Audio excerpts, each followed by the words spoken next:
Computer ಬಗ್ಗೆ knowledge ಇತ್ತು. But ಈ ಥರ ಇವಾಗ ಡಿಜಿಟಲ್ ಸ್ಟಾರ್ಟ್ ಆದಮೇಲೆ ಹೇಗೆ ನಮ್ಮದು ಸೋಷಿಯಲ್ ಮೀಡಿಯಾಗೆ ತರಬೇಕು ನಮ್ಮ ಬಿಸ್ನೆಸ್ನ ಅಂತ ನನಗೇನೂ ಗೊತ್ತಿಲ್ಲ. ತುಂಬ ಈಸಿಯಾಗಿ ಅನುರಾಧ ಮೇಡಮು ಟೆಕ್ನಿಕಲನ್ನು ಸ್ಟೆಪ್ ಬೈ ಸ್ಟೆಪ್ ಹೇಳ್ಕೊಡ್ತಾರೆ.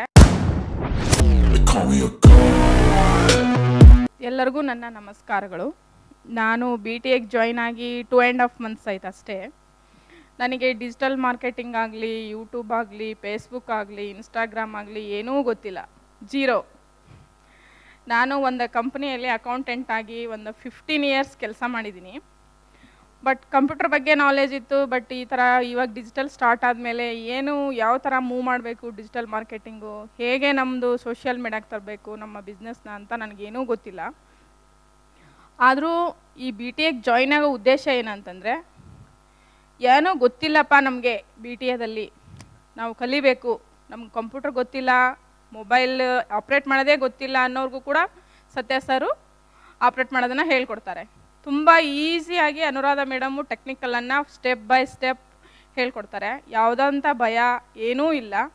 ಆಮೇಲೆ ಓದೇ ಇರೋರು ಕೂಡ ಬಿಸ್ನೆಸ್ ಮಾಡ್ಬೋದು ಅನ್ನೋದನ್ನು ಸತ್ಯ ಸರಿಂದ ನಾವು ಕಲಿಬೋದು. ನಮ್ಮದು ಬಂದುಬಿಟ್ಟು business interior designers and manufacturing company.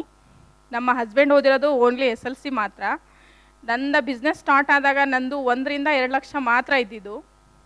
ಇವಾಗ ನಮ್ಮದು ಬಿಸ್ನೆಸ್ ಬಂದುಬಿಟ್ಟು 15 ಇಂದ 20 lakhs 30 lakhsವರೆಗೂ ಹೋಗಿದೆ. ಅಂದರೆ ನಾವು ಅದರಿಂದ ಹಾಕುವಂಥ ಎಫರ್ಟು, ಸೋಷಿಯಲ್ ಮೀಡಿಯಾ ಮತ್ತು ಟೀಮ್ ವರ್ಕು, ಆಟೋಮಿಷನ್ ವರ್ಕು, ಆಮೇಲೆ ಮೇಂಟೆನೆನ್ಸ್, ಲೇಬರ್ ಮೇಂಟೆನೆನ್ಸ್ ಆಗಿರ್ಬೋದು, ಪೇಮೆಂಟ್ ಕಲೆಕ್ಷನ್ ಆಗಿರ್ಬೋದು, ಆಮೇಲೆ ಪ್ರತಿಯೊಂದನ್ನು ನಾವು ಕ್ವಾಲಿಟಿ ಕೊಡಬೇಕು ಕಸ್ಟಮರ್ಗೆ. ಕ್ವಾಲಿಟಿ ಕೊಟ್ಟರೆ ಅಗೇನಾಗಿ ಅವರೇ ನಮ್ಮ ಬಿಸ್ನೆಸ್ಸನ್ನು ಹುಡ್ಕೊಂಡು ಬರ್ತಾರೆ. ಕ್ವಾಲಿಟಿ ಇಲ್ಲ ಅಂದರೆ ಕಸ್ಟಮರ್ಸ್ ನಮಗೆ ಕೊಡೋದು ಇಲ್ಲ. ಯಾಕಂದರೆ ಅವ್ರ ಮನಸ್ಸಲ್ಲಿರುತ್ತೆ, ನಾವು ಒಂದು ಡ್ರೀಮ್ ಹೌಸ್ ಕಟ್ಟಿರ್ತಾರೆ, ನಮ್ಮ ಇಷ್ಟ ಪ್ರಕಾರ ನಮ್ಮ ಡ್ರೀಮ್ಗೆ ಇಂಟೀರಿಯರ್ ಇದೇ ಥರ ಬರಬೇಕು ಅನ್ನೋ ಕಾನ್ಫಿಡೆಂಟ್ ಅವ್ರಿಗಿರುತ್ತೆ. ಅವ್ರ ಮನಸ್ಸಿನ ಭಾವನೆಗಳನ್ನು ನಾವು ಅರ್ಥ ಮಾಡಿಕೊಂಡು ಅವ್ರಿಗೆ ನಾವು ಒಂದು ಡ್ರೀಮ್ ಹೌಸ್ ಇಂಟೀರಿಯರ್ ಹೇಗೆ ಮಾಡಿಕೊಡ್ಬೇಕು ಅನ್ನೋದನ್ನು ನಾವು ಅವರನ್ನು ಅಳವಡಿಸಿಕೊಂಡು ನಾವು ಮಾಡಿಕೊಂಡ್ರೆ ನಮ್ಮ ಕೆಲಸನ ನಾವು ಅಲ್ಲಿ ಸಕ್ಸಸ್ ಆಗ್ತೀವಿ. ಆಮೇಲೆ ನಮ್ಮದು ಆಟೋಮೆಟಿಕ್ಕಾಗಿ ಪಬ್ಲಿಸಿಟಿ ಆಗುತ್ತೆ, ಒಳ್ಳೆ ಒಂದು ಕ್ವಾಲಿಟಿ ಮ್ಯಾನೇಜ್ಮೆಂಟ್ ಸಿಗುತ್ತೆ, ಒಳ್ಳೆ ಕಸ್ಟಮರ್ ಸಿಗ್ತಾರೆ, ಹಾಗೆ ಒಳ್ಳೆ ಟರ್ನ್ ಓವರ್ ಆಗುತ್ತೆ, ಹಾಗೆ ನಮ್ಮ ಲೈಫು ಕೂಡ ಚೇಂಜ್ ಆಗುತ್ತೆ.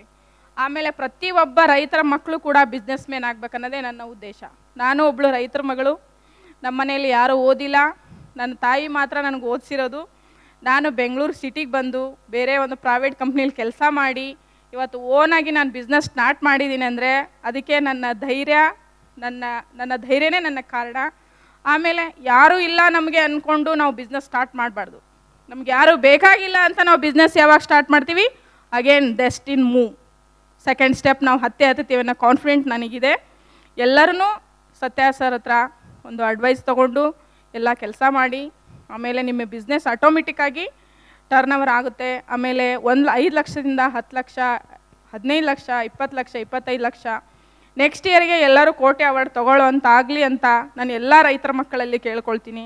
ಆಮೇಲೆ ಒಬ್ಬ ಬಿಸ್ನೆಸ್ ಮ್ಯಾನ್ ಆಗೋದ್ರಲ್ಲಿ ಏನೂ ಅರ್ಥ ಇಲ್ಲ.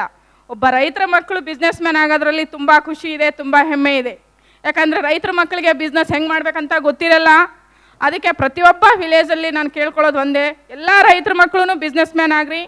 ಆಮೇಲೆ 1 ಲಕ್ಷದಿಂದ 10 ಲಕ್ಷ, 50 ಲಕ್ಷ, 100 ಕೋಟಿನೂ ಟರ್ನ್ ಓವರ್ ಒಬ್ಬ ರೈತರ ಮಕ್ಕಳು ಮಾಡ್ಬೋದು ಅನ್ನೋದನ್ನು ನೀವು ಪ್ರೂವ್ ಮಾಡಬೇಕು ಅಂತ ನಾನು ಕೇಳ್ಕೊಳ್ತೀನಿ.